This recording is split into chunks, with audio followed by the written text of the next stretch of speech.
Hey everyone, welcome back to another video. In this one, we want to answer the simple question, why is my kid always sick? And it's this one of the top Google searches. Yeah, right? This is one of the top Google searches. And well, it really hits close to home for us because ever since our little munchkin was born, we've been sick more this past year than we have in like the past 5 years combined. Yep. And you know, really, we get sick because, well, we have a germ factory living with us now. But someone that puts everything on the floor in his mouth. Yeah, but why is he always sick? You know, even when we aren't sick, he might have a little cough every now and then. He might, you know, be He gets over it pretty than... quick, but he does catch quite a bit. Yeah. So, and not just, you know, babies, but also when they get older, when they're toddlers and when they're children. When they're in school. Sick? Yeah. Like, why are they always bad. sick? And the answer is really quite simple. It's because they're exposed to a very diverse array of microorganisms that they have never encountered before. So their immune system doesn't know how to handle it. But yep, it's immune training. Exactly. And it's not a bad thing. No, completely normal. Their immune system needs to... It's immature. Yeah, it's immature. It doesn't know how to respond, so all of these new germs come into contact with them, and the immune system learns how it should deal with them appropriately.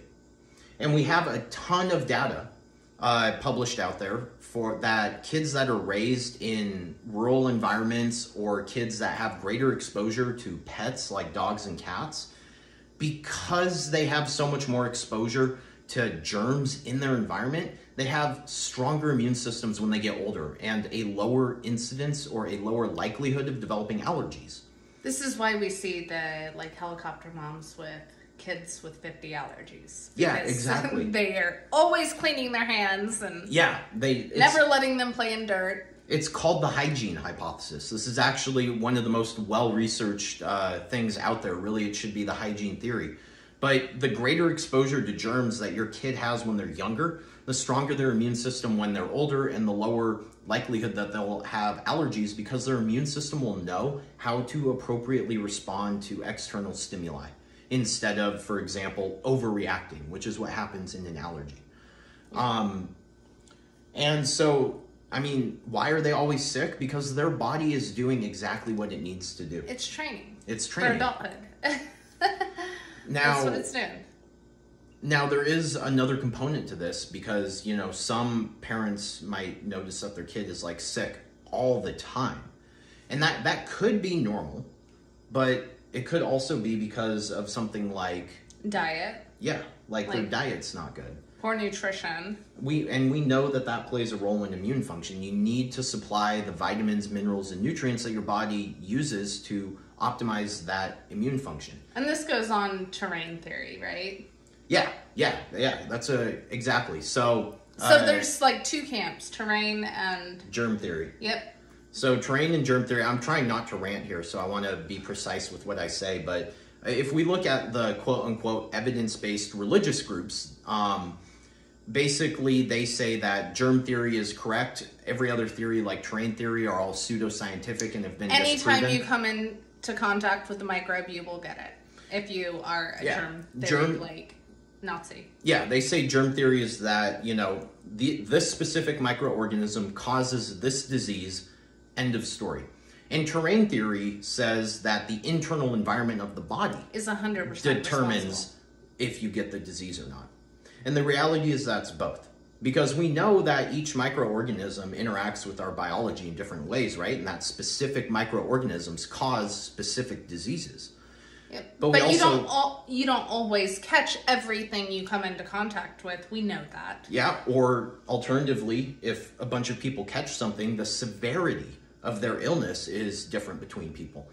That's 100% terrain theory because your internal environment, aka your immune system, responds differently than someone else's might. So it's not that terrain theory has been disproven as pseudoscience. That's complete nonsense. It's that terrain theory is a complement to germ theory because it's not sufficient in itself. Exactly. You need both to explain why people get sick and to what extent they get sick. Now, with babies, again, they have greater exposure to a variety of microbes and they have a really immature terrain to work with. And that's why they get sick all the time. It's normal though. Yep. So, and it's nothing to freak out about. Like, there's a lot of like moms groups where they think that they're a bad mom, or other people when their kids are sick, those are bad moms, or they need all these like interventions like antibiotics, which that's a whole... Antibiotics are good in some situations. They're needed. Lux will have them when he needs them. But every single sniffle, like when you're doing that, you're screwing their microbiome up. Yeah, exactly. You're setting them up for failure later in life, truly. And we have enough data to show that. But you're not a bad mom because your kid is getting sick all the time. That's normal. Yeah, just look at their nutrition. Make sure let it run its course. Yeah, exactly. Make sure their nutrition's on point, because... What are some key like nutrients that you think are pivotal for immune function? Off the top of my head, vitamin C. Vitamin C, sulfur-containing amino acids. So like, well, basically just make sure they're getting adequate protein, and that'll take care of that. And then which is hard for a kid. Yeah, I could list supplements too, but supplements with children is a much more like gray area, so I would rather just avoid that. Yeah, for now. But I mean, make sure they're eating enough too, because if they're not eating enough, that alone inhibits immune function. Any one of you who's dieted can attest to that, right? When you diet, you get sick. So yeah, is there anything else that we should add to this? No, just let their little bodies do what they're meant to do. Yeah, let them develop. So, okay, awesome.